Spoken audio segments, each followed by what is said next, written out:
आकाशवाणी दिल्ली से प्रस्तुत है कार्यक्रम स्वास्थ्य पत्रिका हमारी सेहत। स्वास्थ्य पत्रिका हमारी सेहत के साथ आपकी दोस्त शालिनी मित्तल। स्वीकार करें हमारा नमस्कार। हमारे साथ स्टूडियो में मौजूद हैं प्रोफेसर डॉक्टर मीनू सिंह। आप एक प्रख्यात शिक्षाविद, चिकित्सक और स्वास्थ्य सेवा क्षेत्र की अग्रणी हैं, जिन्होंने बाल चिकित्सा, पल्मोलॉजी, टेलीमेडिसिन और साक्ष्य आधारित चिकित्सा के क्षेत्र में 35 वर्षों से अधिक की विशिष्ट सेवा प्रदान की है। और आप वर्तमान में अखिल भारतीय आयुर्विज्ञान संस्थान यानी एम्स ऋषिकेश की कार्यकारी निदेशक हैं और सीईओ के रूप में कार्यरत हैं। तो हमें बहुत खुशी है कि मैम आपने समय निकाला है, आप यहाँ आए हैं, तो बहुत बहुत स्वागत है आपका आकाशवाणी के स्टूडियो में। धन्यवाद। तो जैसा मैंने श्रोताओं बताया कि आप कई सालों का आपका अनुभव है, कब से आप एम्स ऋषिकेश की निदेशक हैं? एम्स ऋषिकेश में जुलाई 2022 से हूँ। उससे पहले मैं पीजीआई चंडीगढ़ में बाल रोग विभाग में प्रोफेसर थी और साथ के साथ मैंने वहाँ टेलीमेडिसिन डिपार्टमेंट भी सेटअप किया था। और एम्स ऋषिकेश में आने के बाद भी मुझे टेलीमेडिसिन में काफ़ी इंटरेस्ट है और मुझे लगता है कि उससे बहुत सी हमारी स्वास्थ्य समस्याएं जो हैं वो हल हो सकती हैं। इसलिए हमने वैसा ही एक डिपार्टमेंट एम्स ऋषिकेश में भी बनाया है। और इसके साथ साथ जैसे आपने बताया, साक्ष्य आधारित चिकित्सा में मुझे इंटरेस्ट है, जिसको हम कोई भी जो डिसीजन है, हम निर्णय पेशेंट के बारे में लेते हैं, वो रिसर्च पे आधारित होना चाहिए। वो इसका एक मूल सिद्धांत है। उसको हम प्रैक्टिस करते हैं और लोगों को सिखाते भी हैं, डॉक्टरों को, बच्चों को, मतलब हमारे जो स्टूडेंट्स हैं, मेडिकल स्टूडेंट्स, उनको सिखाते हैं कि किस तरह से साक्ष्य आधारित चिकित्सा का पालन करना है। उसके साथ साथ मैं एक बाल रोग विशेषज्ञ हूँ और साथ में मैंने पीडियाट्रिक पल्मोनोलॉजी, जो कि बच्चों की श्वास की बीमारियां जो होती हैं, उसमें मैंने फेलोशिप्स की हैं। तो वो भी कार्य है जो मैं करती हूँ साथ साथ में। तो इतने सारे कार्य आपके होते होंगे, एडमिनिस्ट्रेटिव वर्क भी काफी लोड रहता होगा आपका। तो कैसे इस समय को पूरी विभाजित करती हैं, कैसे आपका शेड्यूल रहता है, वो बताइए। वैसे अधिकतर तो एडमिनिस्ट्रेटिव काम ही होता है, लेकिन जो ये इम्पोर्टेंट एरियाज हैं जिन पे हमें इवन इंस्टीट्यूशनल वाइज हमें फोकस करना है कि किसी इंस्टीट्यूट में कई नई सर्विसेज जो इंट्रोड्यूस करना है, वो भी एक हमारा मैंडेट होता है। तो उसमें अगर हम करें तो उससे बहुत फायदा होता है। और इसलिए एम्स ऋषिकेश में हमने एक एम्स ऋषिकेश डिजिटल एकेडमी भी एक इंट्रोड्यूस की है, जिसमें हमारे जितने टीचिंग सेशंस होते हैं उनको हम रिकॉर्ड करते हैं और उसके साथ साथ उनको ट्रांसमिट करते हैं, क्योंकि आजकल ऐसी सुविधा हमारे पास है जिससे हम कोई भी सेशन लाइव दूसरे मेडिकल कॉलेजेस को और दूसरे एम्स को भेज सकते हैं। तो वो भी हम करते हैं एम्स ऋषिकेश से। तो बाकी जगह भी लोगों को इससे लाभ मिलता है, छात्रों को? बिल्कुल। हमारे साथ लगभग 45 मेडिकल कॉलेज जुड़े हुए रहते हैं और बहुत से एम्स भी उसमें जुड़े रहते हैं। आजकल मैं एम्स भटिंडा की भी इंचार्ज हूँ, तो वहाँ पे भी हम ये कनेक्शन लगाते हैं और उनको भी हम कोशिश कर रहे हैं कि वो भी एक अपना प्लेटफॉर्म बनाएं, जिसमें जो भी एक्टिविटीज एम्स में होती हैं, दूसरे मेडिकल कॉलेजेस जो हैं वो उसका फायदा उठा सके। जी, तो ये कार्य हो रहा है और काफी अच्छा कार्य है। आपने बोला एविडेंस बेस्ड मेडिसिन पर आप काफी काम करते हैं, तो इसके लिए कहाँ से सपोर्ट मिलता है और किस तरह से इस कार्य को आप करते हैं?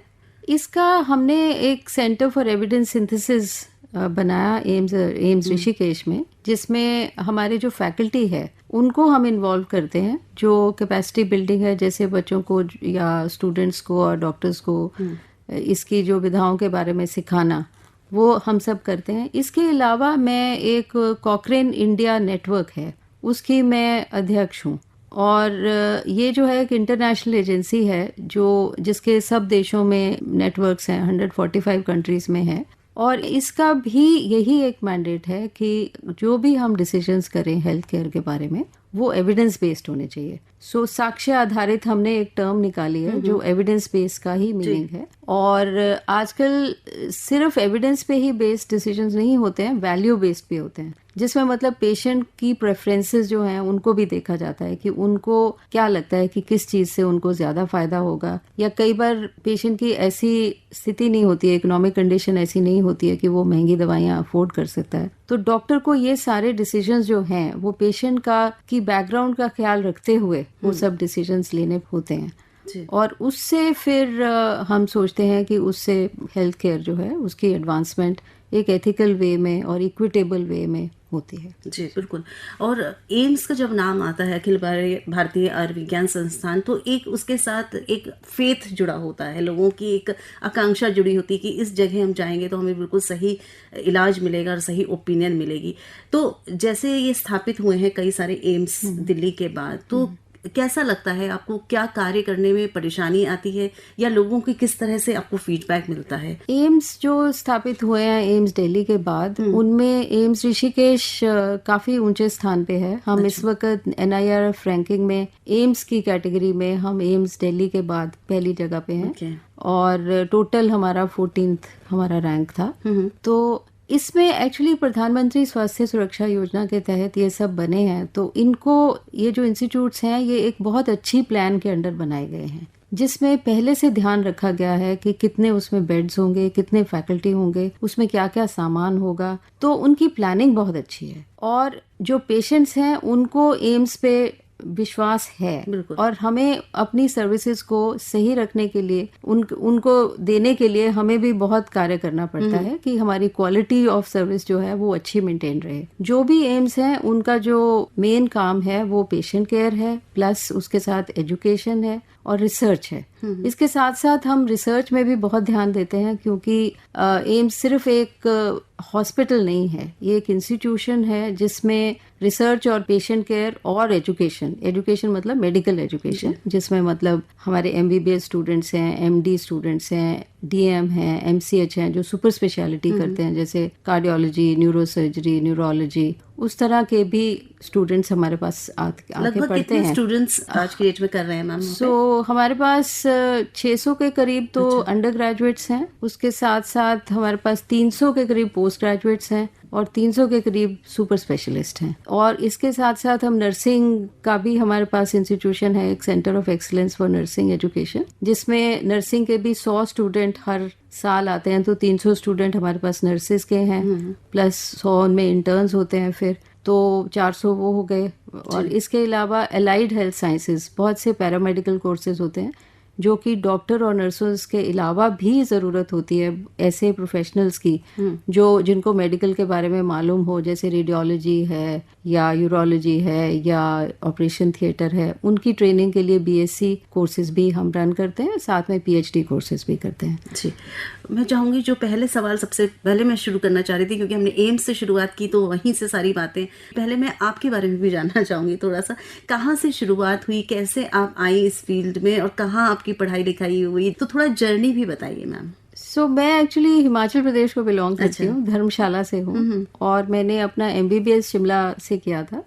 और फिर मैंने उसके बाद मैं PGI में आ गई। PGI चंडीगढ़ में मैंने 1983 में एज MD पीडियाट्रिक्स में ज्वाइन किया था और उसके बाद से मैं PGI में ही रही, मुझे वहीं फैकल्टी में भी जॉब मिला। और मेरी ट्रेनिंग जो फेलोशिप्स थी पीडियाट्रिक पल्मोनोलॉजी की, वो मैंने children's hospital of Pittsburgh, university of Pittsburgh US से किया, प्लस मैंने यूनिवर्सिटी ऑफ डंडी में 9 वेल्स हॉस्पिटल है, वहाँ से भी पीडियाट्रिक पल्मोनोलॉजी का ट्रेनिंग किया। और UK के और अस्पतालों में भी मैंने काम किया और जो भी मैंने वहाँ पे सीखा वो सब लेके मैं फिर वापस आके मैंने PGI में वो सब क्लिनिक्स स्टार्ट किए। जैसे हमारा पल्मोनोलॉजी क्लिनिक है, वहाँ पे स्टार्ट किया। एस्थमा एलर्जी क्लिनिक में हम काम करते थे, प्लस ब्रोंकोस्कोपी सर्विस शुरू की, प्लस जैसे मैंने आपको बताया कि टेलीमेडिसिन और एविडेंस बेस्ड मेडिसिन, वो मैंने 1995 के बाद एविडेंस बेस्ड मेडिसिन शुरू किया और 2005 में एक्चुअली टेलीमेडिसिन में काम शुरू किया। 2005 से? हाँ जी। जी,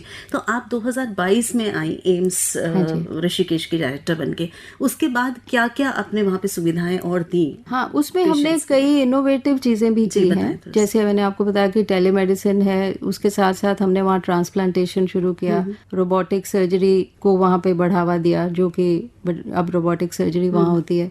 इसके साथ और भी बहुत से मरीज जो हैं वो ट्रॉमा से आते हैं, तो हमारा ग्रेड 1 ट्रॉमा सेंटर वहाँ पे है। इसके साथ हमने एक ड्रोन सर्विस शुरू की। टेलीमेडिसिन से हम टेली ट्रायज करते हैं, जिससे कि पता चलता है अगर कहीं एक्सीडेंट हो जाए या कोई प्रॉब्लम हो जाए पेशेंट को, तो उनको टेलीमेडिसिन से हमें पता चल जाता है कि वहाँ किस चीज़ की ज़रूरत है। तो ड्रोन सर्विस से हमने कुछ इस तरह के एक्सपेरिमेंट्स किए हैं। मतलब दवाइयाँ पहुँचाने के लिए, दवाइयाँ पहुँचाने के लिए हमने ड्रोन्स का यूज़ किया है वहाँ पे। और वो एम्स में पहली बार हमने किया और बाकी भी एम्स में अब वो शुरू हो गया है। और माननीय प्रधानमंत्री जी ने उसका उद्घाटन किया था उस सर्विस का 29 अक्टूबर 2024 को। उसके साथ साथ हमने एक हेली एम्बुलेंस, भारत की पहली हेली एम्बुलेंस, हेम्स सर्विस उसे कहते हैं, वो भी शुरू की है एम्स ऋषिकेश में, जिसमें मतलब कोई मरीज जो है वो एक फ़ोन नंबर पे कॉल करते हैं और हमारी जो एम्बुलेंस है वो पेशेंट्स को वहाँ से लेके आती है। अच्छा। वो हेलीकॉप्टर है जो हमें स्टेट से भी हेलीकॉप्टर्स जो हैं उनसे भी सहयोग मिलता है। और ये सर्विस शुरू होने से पहले भी हमारे पास बहुत से पेशेंट्स जो थे वो हेलीकॉप्टर के जरिए आते थे। जैसे कि आपने सुना होगा कि सिलक्यारा टनल का एक कोलैप्स हो गया था, जो एक टनल बन रही थी वहाँ पे, उसमें बहुत से मरीज जो मजदूर थे वो उसमें अंदर ट्रैप हो गए थे। तो जब वो वहाँ से निकले तो उन सबको एम्स ऋषिकेश एक चिनूक हेलीकॉप्टर के से लाया गया। हमारे पास एक ग्रेड 1 हेलीपैड है एक्चुअली, मेडिकल ग्रेड का, तो वहाँ पे लाया गया। वहाँ पे उन सबका एग्जामिनेशन किया गया। उनको ज्यादा प्रॉब्लम तो नहीं थी, उनको कुछ थोड़ा पोस्ट ट्रॉमेटिक स्ट्रेस डिसऑर्डर था, लेकिन एक पेशेंट जो थे उनको कार्डियक डिफेक्ट था, हार्ट में डिफेक्ट था। तो उसका फिर क्योंकि जांच हुई थी उसकी, तो फिर उसका ऑपरेशन हुआ था। इसी तरह से बाकी लोग जो हैं जो भी वहाँ पे लेके आते हैं, जैसे कई बार कोई प्रेग्नेंट वुमेन है, अगर डिलीवरी के समय में प्रॉब्लम हो रही है, वो भी वहाँ लाए गए हैं। और इस तरह से हमने बच्चे को और उसकी माँ को, दोनों को मतलब तो जैसा उत्तराखंड है तो बहुत ऐसा टेरेन है, हिली टेरेन है और डिफिकल्ट टेरेन है, तो वहाँ पर ये सुविधा काफी वहाँ पे ये सुविधा का बहुत फायदा है और लोग चाहते हैं कि इसका और भी विस्तार हो। अच्छा। और हमारी हेल्प मतलब सारी एजेंसीज जो हैं, इवन जो सैनिक एजेंसीज हैं वो भी हेल्प करती हैं। प्लस हमारे जो स्टेट है उनके पास भी हेलीकॉप्टर्स हैं, तो वो भी लेके आते हैं जी। तो अगर कोई किसी हेलीकॉप्टर में कोई प्रॉब्लम हो जाए तो दूसरा हेलीकॉप्टर हमारी हेल्प कर देता है जी। तो ये काफी अच्छे से ये वाला जो है आपका सुविधा चल रही है, फैसिलिटी बहुत अच्छी है, जो इंटरनेशनल स्टैंडर्ड की है। आपने बताया खास तौर पर आपको टेलीमेडिसिन में इंटरेस्ट रहा है, 2005 से आपने मुझे बताया कि आप टेलीमेडिसिन में आई, तो तब से अब तक में क्या बदलाव हुए और टेलीमेडिसिन क्यों लगता है आपको कि बहुत अच्छा है या फ्यूचर है इसमें? टेलीमेडिसिन एक बहुत ही इम्पोर्टेंट और हेल्पफुल एक विधा है, जिसमें जो पेशेंट जो है वो स्वयं डॉक्टर को कॉल कर सकता है या अपने डॉक्टर से कंसल्ट करके दूसरे एक्सपर्ट को कॉल कर सकता है। तो इस तरह से आपने सुना होगा ई संजीवनी एक प्रोग्राम है जिससे कितने 50 मिलियन कंसल्टेशंस हो चुकी हैं। ऑनलाइन रजिस्टर करते हैं। हाँ जी, वो ऑनलाइन रजिस्ट्रेशन होता है उसका। और सीडैक मोहाली ने इसे प्रोग्राम को बनाया था। जब हम लोग बीजेआई में थे उस समय भी उनके साथ हम काम करते थे और अभी भी हम उनके साथ काम करते हैं। तो अभी ई संजीवनी 2.0 चल रहा है, जिसमें सुपर स्पेशलिटी कंसल्टेशन हो सकती है, आयुष्मान भारत आरोग्य मंदिर उनसे कंसल्टेशन हो सकती है, या फिर जो हमारे ओपीडी है, एक कोई पेशेंट भी अगर कॉल करना चाहे तो वो एक ऐप आती है ई संजीवनी की, उस ऐप में रजिस्टर करके किसी भी डॉक्टर से कंसल्टेशन कर सकते हैं, फोन पे भी किया जा सकता है। तो ई संजीवनी जो है ये जो प्रोग्राम था ये कोविड के टाइम पे बहुत काम आया, क्योंकि आपने देखा कि कोविड के टाइम पे जब पेशेंट और डॉक्टर में डिस्टेंस हो गया था बहुत, तो उस समय ये वाली जो कंसल्टेशंस थी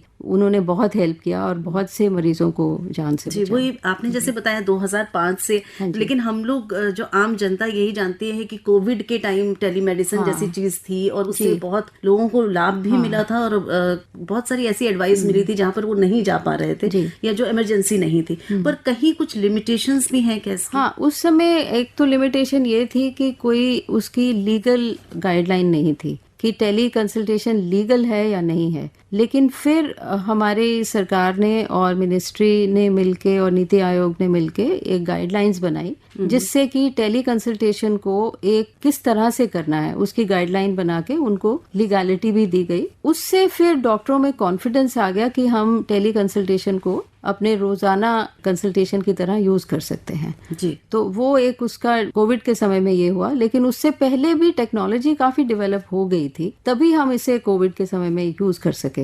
हालांकि उसका स्केल इतना ज्यादा नहीं था, लेकिन अब उसका स्केल जो है वो बहुत बढ़ गया है। तो बहुत सारा काम आप कर रही हैं और बहुत अच्छा काम हो रहा है एम्स ऋषिकेश में। आगे का क्या प्लान है आपका, क्या रोड मैप है आगे का? अभी हमें ये सारी जो इनको स्केल अप करना है, अभी भी हम एक हब एंड स्पोक मॉडल बनाना चाहते हैं, जिसमें हम ये भी चाहते हैं कि हमारे जो विलेजेस हैं उनमें हम कुछ स्मार्ट विलेजेस बना के, ताकि हम विलेज लेवल पे उनको पूरा इलेक्ट्रॉनिकली उनको इनेबल करके हम उनके साथ भी टेली कंसल्टेशन और बहुत से जो एजुकेशनल टेक्निक्स होती हैं उससे हम उनको बहुत सी बीमारियां हैं जिनके बारे में जागरूक कर सकते हैं, उनके साथ हम कांटेक्ट इस्टेब्लिश कर सकते हैं। फिर टेली मानस एक है जो आजकल जो मेंटल हेल्थ के लिए भी कंसल्टेशन है, जिसको भी यूज कर सकते हैं। तो ये अभी चल रहा है एम्स? अभी चल रहा है। हाँ जी, अभी मेनली ये रेगुलेट निम्हांस बैंगलोर से होता है, लेकिन एम्स ऋषिकेश में इसका एक सेंटर है जी। और वहाँ पे हम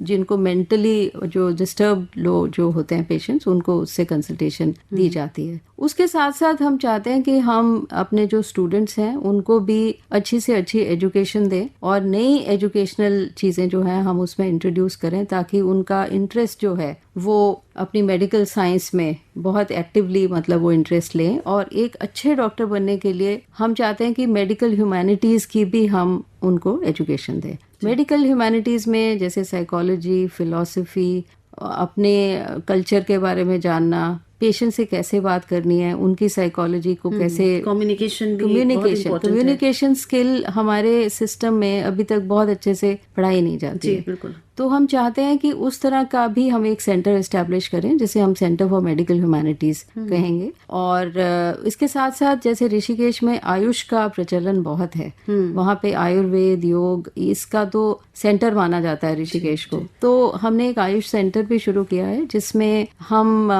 योग से क्या क्या फायदे हो सकते हैं डिफरेंट बीमारियों में, प्लस आयुर्वेद से क्या फायदे हो सकते हैं, उसके लिए हम एक इंटीग्रेटिव मेडिसिन का क्लिनिक चला रहे हैं। अच्छा। जिसमें पेशेंट को दोनों तरह का ट्रीटमेंट मिल सकता है।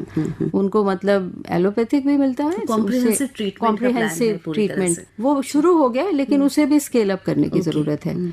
इसके साथ साथ जो मैंने आपको बताया कि हेली एम्बुलेंस, ड्रोन्स, इनको हम ज्यादा से ज्यादा यूज कर सकते हैं। फिर अब तो बहुत सैटेलाइट के थ्रू भी बहुत कम्युनिकेशन बढ़ गई है, तो हम चाहते हैं कि हमारा इसरो के साथ भी कम्युनिकेशन है और हम चाहते हैं कि हम स्पेस मेडिसिन के बारे में भी कुछ सेंटर इस्टेब्लिश करें, क्योंकि हाई ऑल्टीट्यूड मेडिसिन ऑलरेडी हम प्रैक्टिस करते हैं वहाँ पे, क्योंकि उत्तराखंड में 4 धाम यात्रा जब होती है तो जो लोग श्री केदारनाथ या श्री बद्रीनाथ जाते हैं वहाँ पे उनको प्रॉब्लम्स हो जाती हैं, उनको सांस चढ़ जाती है, ब्रीदिंग रिलेटेड जो भी इश्यूज हाई ऑल्टीट्यूड के कारण होता है, इवन सेरेब्रल एडिमा भी हो जाता है, ब्रेन भी अफेक्ट हो जाता है। तो उसके लिए पूरा एक रिसर्च सेंटर हम बनाने जा रहे हैं। उसके साथ हमारा DRDO के साथ ऑलरेडी उनके DPAS एक उनके साथ ऑलरेडी हमारा MOU हुआ है।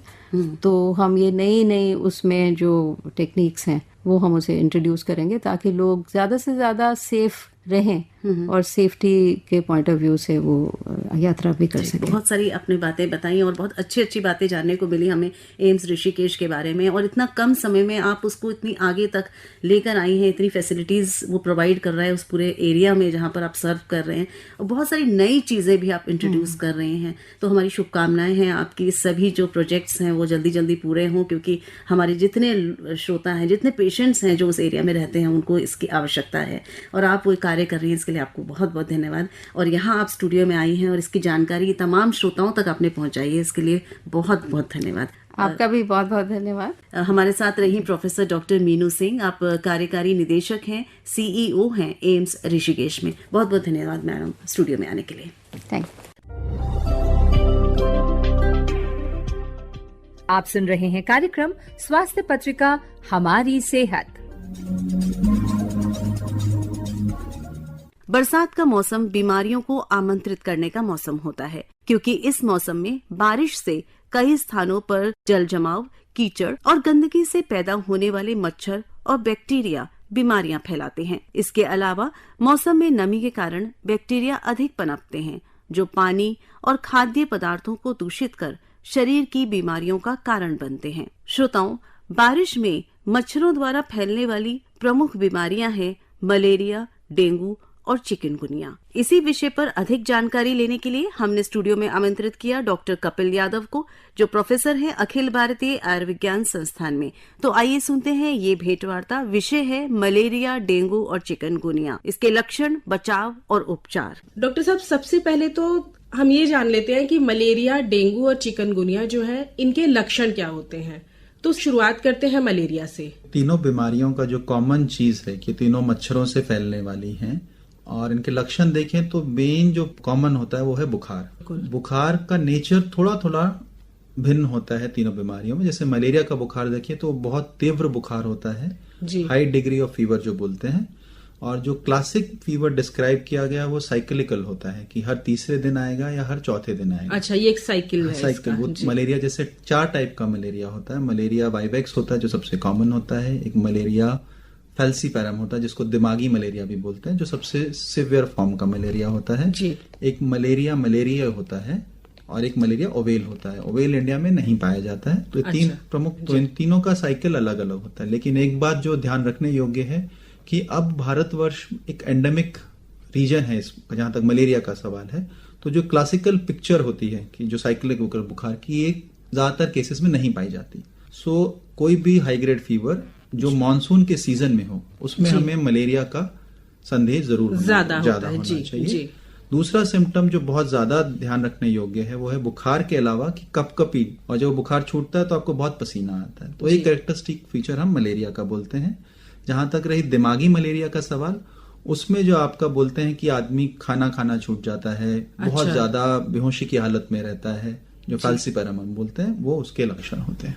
अब डॉक्टर साहब, मान लीजिए ये लक्षण अगर कोई भी हमारे श्रोता सुन रहे हैं, उनको ये लक्षण है, तो उनका पहला जो हम कहते हैं कि पहला कदम क्या होना चाहिए? अब भारतवर्ष इस मामले में हमेशा सौभाग्यशाली रहा है कि सरकार ने बहुत पहले से, अभी का नहीं, पिछले 50 साल से स्वास्थ्य कार्यक्रम चला रखे हैं डिजीज के लिए। नेशनल मलेरिया कंट्रोल प्रोग्राम था जो हमने 1956 के आसपास कभी शुरू किया था जी। तो उसमें व्यवधान है, हर गांव में, हर मोहल्ले में, हर कस्बे में एक हमारे जो मल्टीपर्पज वर्कर होते हैं जी। और इनके टेस्ट बहुत सिंपल हैं। आपका एक सिंपल ब्लड स्मीयर बनता है, खून की एक बूंद आपकी उंगली से लेकर उसमें इसकी जांच की जा सकती है। किसी भी छोटे से प्राइमरी हेल्थ सेंटर में ये जांच पॉसिबल है। हम 2 तरह का स्मीयर बनाते हैं, थिक और थिन स्मीयर बनाते हैं, उसकी जांच कर सकते हैं। अब उसको हम बोलते हैं national vector borne disease control programme, जो उसका नया नामकरण हुआ है। उसमें एक प्रावधान आया है कि रैपिड डायग्नोस्टिक किट्स करके हमने इंट्रोड्यूस किए हैं। वो सिंपल किट होते हैं जिसमें आप एक प्रिक करके एक बूंद खून डालें तो विद इन 30 सेकेंड 40 सेकेंड आपको रिजल्ट मिल जाता है। तो डॉक्टर साहब, अगर मलेरिया पता चल जाता है कि हम मलेरिया से पीड़ित हैं, तो फिर आगे का उपचार क्या होता है? मलेरिया का एक चीज जो जानने की जरूरत है कि मलेरिया ज्यादातर इंडिया में दूर दराज वाले एरियाज में होता है, जो आपके रिमोट एरियाज हैं। और ट्राइबल पॉपुलेशन में जो फैल्सीपैरम है, जो ज्यादा सिवियर फॉर्म ऑफ मलेरिया है, वो ज्यादा तादाद में पाया जाता है। तो उपचार के 2 चीजें हमें ध्यान रखनी है। एक तो है कि जल्दी से जल्दी डायग्नोसिस का टेस्ट कराना जी, कि पता चल जाए मलेरिया है। उसके बाद जो ट्रीटमेंट है वो क्लोरोक्विन के टैबलेट्स होते हैं जो 3 दिन तक रोज खाने, वो सरकार फ्री ऑफ कॉस्ट मुहैया कराती है। कुछ एरियाज हैं जहां पर अब रेजिस्टेंस पाया जाने लगा है, जबकि जो नॉर्मल क्लोरोक्विन है उससे वो असरदार नहीं होगा। तो उसके लिए हम एक बोलते हैं आर्टिसोनेट कॉम्बिनेशन थेरेपी और ACT, वो भी प्रोग्राम के तहत मुफ्त मुहैया कराई जाती है। वो आपका ज्योग्राफिकल डिस्ट्रीब्यूशन है। आप अगर उन डिस्ट्रिक्ट्स में 117 डिस्ट्रिक्ट सरकार ने आइडेंटिफाई किए, अगर उनमें है तो वहां आप ACT आपकी फर्स्ट लाइन ऑफ ट्रीटमेंट बन जाता है। एक बात जो ध्यान रखने की है कि जब भी आप मलेरिया की दवाई ले रहे हैं तो कोर्स पूरा करिए। अगर वो 3 दिन की दवा है तो 3 दिन पूरा लीजिए। उसके साथ आपको 14 दिन के लिए एक और दवाई लेनी होती है, तो वो भी आप जो संक्रमण को फैलने से रोकने के लिए दवाई वो जरूरी होती है। तो वो कोर्स पूरा करिए। इससे न केवल आपको फायदा होगा बल्कि समाज में मर्ज आगे नहीं फैलेगा, आगे आप उसको फैला नहीं, और रेजिस्टेंस नहीं डेवलप होगा। तो उस बात का हमें ध्यान रखना बहुत जरूरी है। और डॉक्टर साहब, अब हम बात कर लेते हैं डेंगू की, क्योंकि डेंगू भी हमारे भारतवर्ष में, क्योंकि मच्छर से ही फैलता है, और डेंगू भी हमेशा इस सीजन में बहुत ज्यादा पाया जाता है। डेंगू एक जैसे देखें तो प्राइमरली एक अर्बनाइजेशन का डिजीज है, यानी शहरों में ज्यादा पाया जाता है। शहरों में भी, घरों में ज्यादा पाया जाता है, क्योंकि इसका जो मच्छर होता है, जो एडीज इजिप्टी हम बोलते हैं या टाइगर मॉस्किटो बोलते हैं, वो आपके बाहर गंदे पानी में नहीं मिलता। वो घर में जो स्टेगनेंट वाटर होता है, आपका साफ पानी, जो कूलर का पानी है, छतों पर टायर हैं, जो बॉटल्स पड़े हैं, उसमें रहने वाले पानी में पाया जाता है। जहां तक रही सिम्टम्स का सवाल, तो जो डेंगी है, डेंगी में भी आपका बुखार आता है, बुखार के साथ जोड़ों में दर्द, आंखों के पीछे दर्द होना, और एक जो कैरेक्टरिस्टिक फीचर डेंगी का होता है वो होता है शरीर पे चकत्ते हो जाना, जो मलेरिया में नहीं पाया जाता। तो आपके लाल रंग के या ननीले रंग के चकत्ते पूरे शरीर में पाए जाते हैं। एक सिवियर फॉर्म ऑफ डेंगी होता है जिसे आप डेंगी हेमरेजिक फीवर या डेंगी शॉक सिंड्रोम बोलते हैं जी। जो अगर 1000 लोगों को डेंगी है तो उनमें से एक को होता है, और वो क्लासिकली होता है जब आप, जैसे 4 टाइप का डेंगी होता है, 1, 2, 3, 4। तो अगर आपको 2 टाइप के डेंगी का एक के बाद एक संक्रमण हो तो आपको DHF या DSS हो सकता है, और ये पोटेंशियली जानलेवा डिजीज है। तो डॉक्टर साहब, इससे किस तरह बच सकते हैं इंसान? इन तीनों डिजीज का बचने का जो बेसिक, अगर आपको जैसे हम पब्लिक हेल्थ में बोलते हैं, वो है कि मच्छर का कंट्रोल। और डेंगू का मच्छर तो डॉक्टर साहब दिन में ही काटता है, घर में काटता है, तो इसका ज्यादातर ओनस आपके ऊपर है।